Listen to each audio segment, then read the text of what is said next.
it's you. I thought I was going to get some private time, but seeing as you're here, welcome to the video. It's funny, I picked up this book to sit down and read, and the chapter I'm on is first indoor toilet. So what do you call your toilet? We're calling ours a privy, or it could be lavatory, or the crapper, or the outhouse. Let us know down in the comments below. So this video is predominantly going to be about how I built the base for this, and also the framework for the walls. I built it out of unseasoned timber, and you know, it came with its own problems along the way. So what we're going to do is we're going to cut back in time, see me building this, and then we'll come back, and after that I'll show you what we did with our fig tree and also the rest of the land this week. See you in a second. So that hole there is for the centre, so the toilet seat's going to sit over that. I'm going to board the entire thing, so we've got a floor. I'm going to cut it out of this 6x1. Okay, so I've cut some of the boards for it. I'm going to do the ones at the end, which is going to be under the seat, if you like. I'm going to give them a bit of a tickle with the plane, because it's got a few splinters in it, and this is a floor, so we don't want any splinters in people's feet.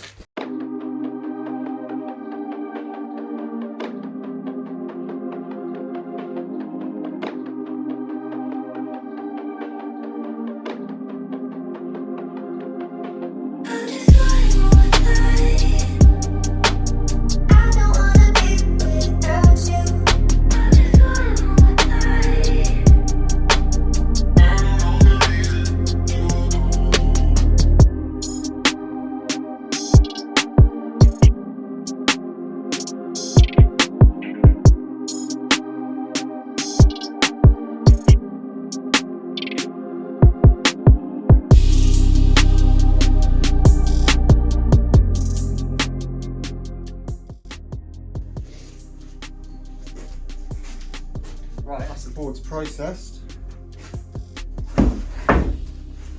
See if they fit together any better.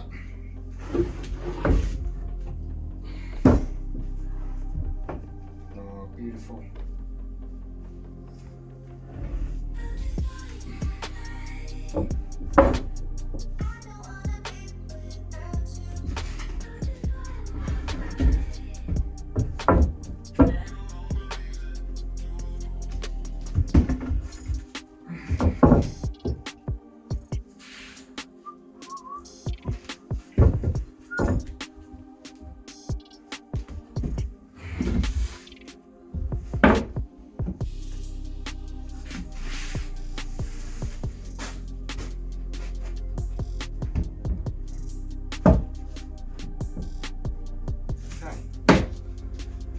I know the gaps will open up in the future, but at least it gives me a chance to get things straight and square.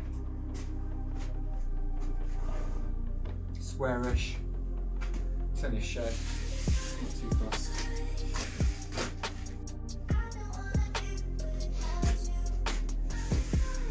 Right, so I'm just going to fill these in. Should take 4 on each side. So the only problem with using this stuff is that it's sticky.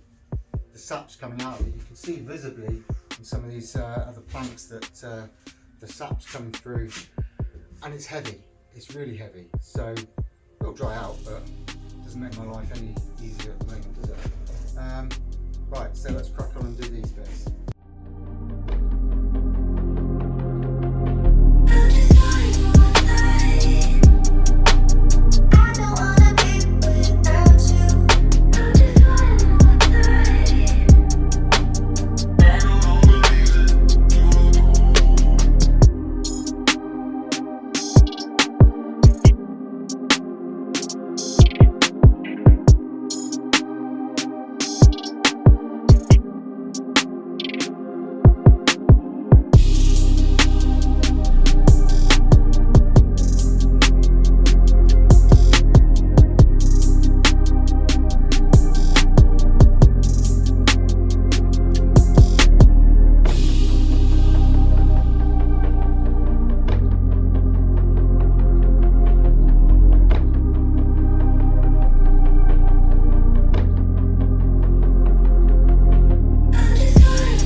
guys. I'm just going to do a little bit of the back here, and I'm just going to join it with a strip of 2x1. I'm not fussed about where there's a joint in it. It's all going to be at the back. It's all going to be pre-drilled, so it's not going to split. So jobs are good. So I'm going to start cutting the sole plates. So I want a couple at 1600, one to go at the back, and I'm getting to figure out what I'm going to do at the front here. Probably just create a little nib on each side, and then I can put a door in it.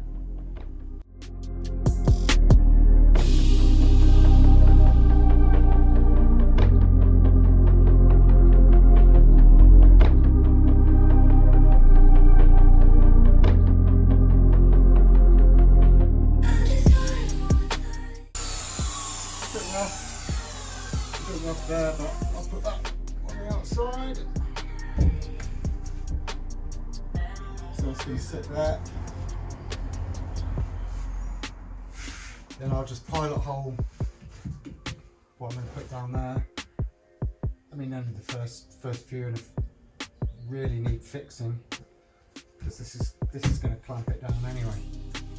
So I need to work out where my studs are going to go, and then I can drill in between, because I'm going to assemble it all in here and construct it outside. Right, well, I finished the base, did the boards, and that last bit at the end, which I hadn't done, and I've built a wall. I didn't film it because I'd change a heart on some of the method, or one of the methods I was going to use to stop it from splitting, and it was too much stop and start, and I just felt like I wasn't making any progress. Right, so let's have a look. So there's one wall. Now, this wet timber is easy to cut, and it's cheap. I mean, it's super cheap. What are the downfalls? Right, one of the downfalls is that it's so sappy, it just sticks everywhere. I've just cleaned this out. You just get stuck everywhere. I wouldn't like to use any bearing guided router bits on it, because I think it would just ruin them. There's this pile of wood here, and there's all up there, and all this here, and all that there, and all that there. Right, so including 3 cans of treatment for the wood to stop the insects from eating it, I paid, well, it works out about 275 quid. Now I priced that up on the local builders merchant in the UK, and give or take, well, it was actually less timber, because these come as a standard 2.6 and ones in the UK come as a standard 2.4, so I priced it up on 2.4, and you know, with a, I don't know, maybe if I got a 20% discount, it probably comes in just under £1,000, and this is 275 quid. So let's hope it works, because if it works, then it's a good source of timber. I think to make life easier for myself, what I need to do is anticipate what I'm going to do, order it beforehand, and season it. And it's easy enough to season. You just have to paint the ends up. You can paint the outsides to make it season even slower, but I think, you know, for the uses that this type of timber is going to have, it'll be sufficient just to do the ends. But yeah, and it's sticky. It's really sticky, and I hate having sticky fingers. It's horrible. You know, and that spreads onto your tools, and you know, so I think if I could make this work, and once it's constructed and seasoned, it'll be fine. So we'll have to see. Anyway, I'm just going to crack on, and I'll give you an update as and when I see fit. Right, so I've built the 3 panels, the main ones, main walls, and yeah, the last one took me about 40 minutes. That includes squaring it up as well, and miraculously it was kind of, I built it square. The others I didn't. They needed a little bit of Tapperoni, but yeah, so it's done. It actually feels like I'm reviewing whether to use seasoned timber or unseasoned timber or not. So we'll go through the pros and cons. The pros, it's cheap. It's cheap as chips. I'd like to say it's readily available, but they had to cut it. I mean, this wood is like less than a week old. So the pros, or the pro is that it's cheap. The cons, it's heavy, it's sticky, it takes 3 days to order it. What else? It's crap. It's not necessarily square, and I don't really expect it to be. You know, there's all bits like that.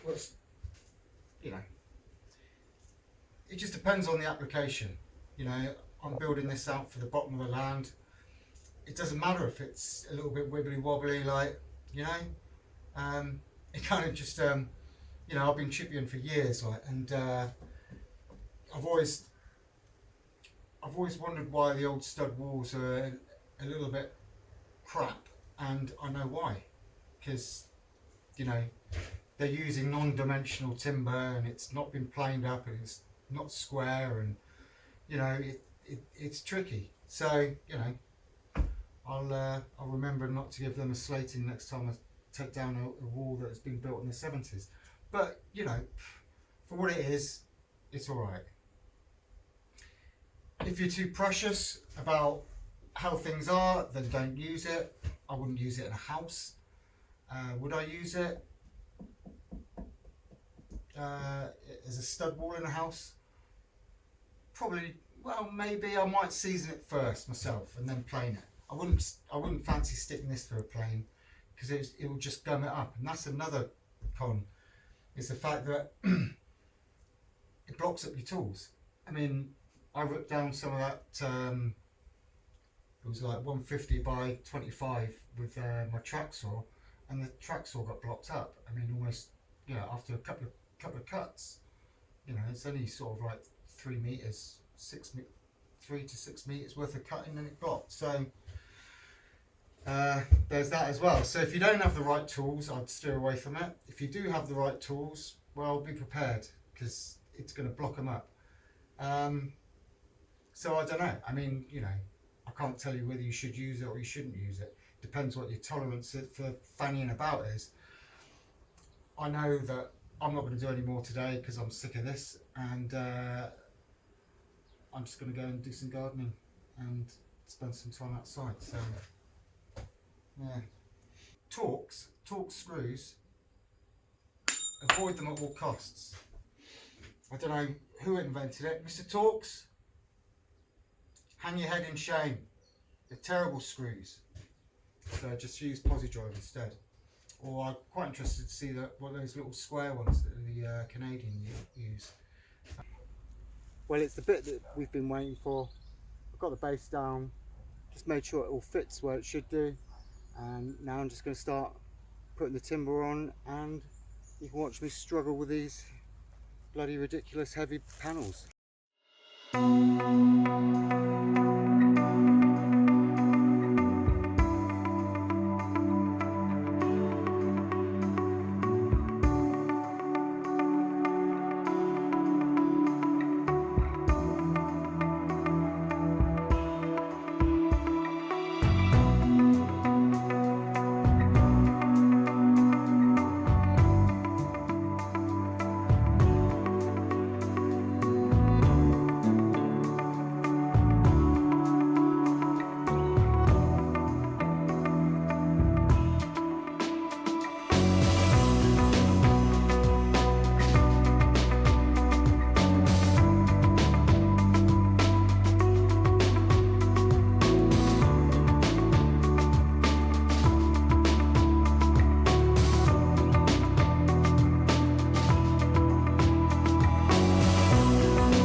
So there you go. That's the lavatory constructed. Well, the framework, I'm just going to frame out for the doorway, build a bench in there, cut a hole obviously, fit a loose seat, some hinges, make some cupboards, and put a roof on it as well. Welcome back. I hope you enjoyed that. That was about a month ago that I built all the framework, maybe a little bit over, and so it was all made out of unseasoned timber, as you could probably tell. Now, a curious thing's happened since then is that the timber's kind of attracted a mould. Now, I treated the seasoned timber and left that in the house whilst I was away, and that hasn't gone mouldy. So it's not the house, and it was all stacked with plenty of circulation going around it. So not sure. The only common denominator is that I used insect repellent on it and painted that on it before I left it. So it's seasoned with that on it. So I think that is the problem. So if you do get unseasoned timber, season it first and then treat it. Don't do it the other way around, and hopefully you won't get any mould on it. Yeah, let's check this out. You can see here, I mean, this has been outside as well. I mean, this was fine when I left it. You know, I don't think it's going to do it any harm, you know, but and I'll end up staining it anyway. But you can see this bit here is actually quite bad. I mean, that's not shadow, that's actually mould. And weird.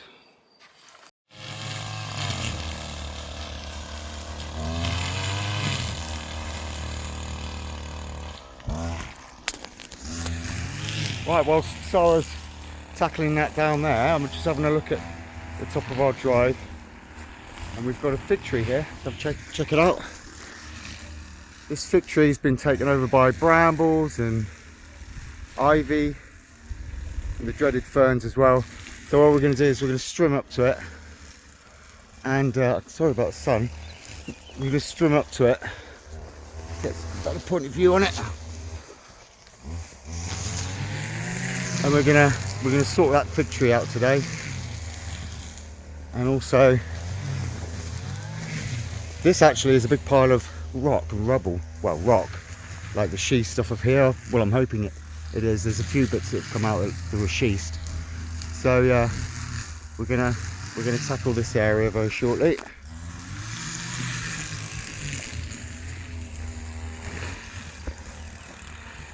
But the rest of it's looking pretty wicked. What I have noticed is that it's more difficult to strim where we've been trampling the ferns. So other than the ferns that we trampled here just for that video, what we're doing is we're cutting the ferns with the strimmer on this side and trampling them on that side. And in a day or so I'll go around and strim it the best I can and get the worst of it up, and we'll see which method works the best.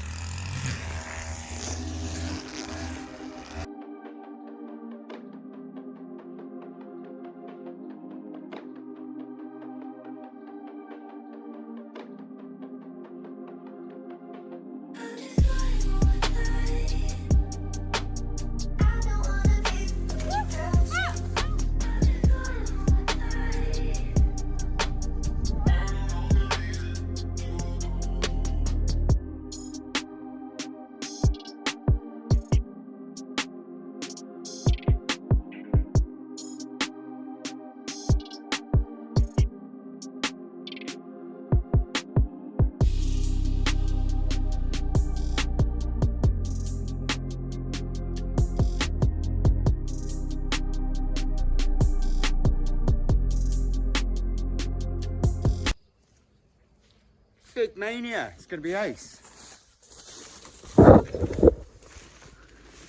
So this was wrapped up really tight. You can see here, look, where the fig's been growing quickly and the ivy's wrapped itself around. You can see it's not even up there.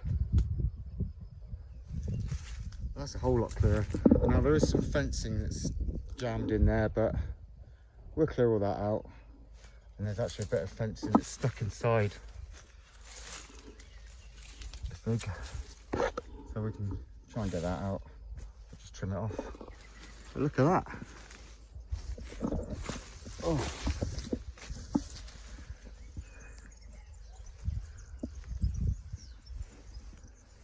Still, it's a good shape. Job well done, I'd say. I reckon so. Well, we really worked hard today. Got loads done, loads. Let's have a look.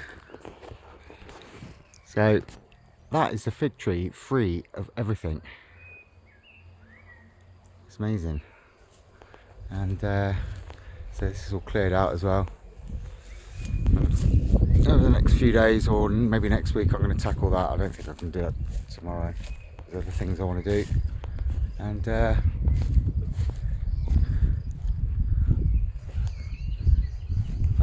happy fig tree.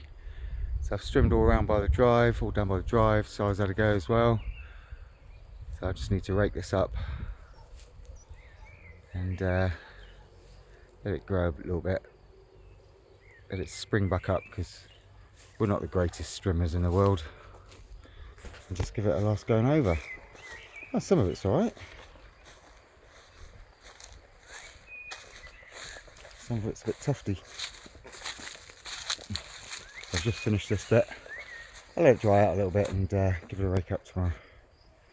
But that, looking loads better. Well, not so much down there. Yeah.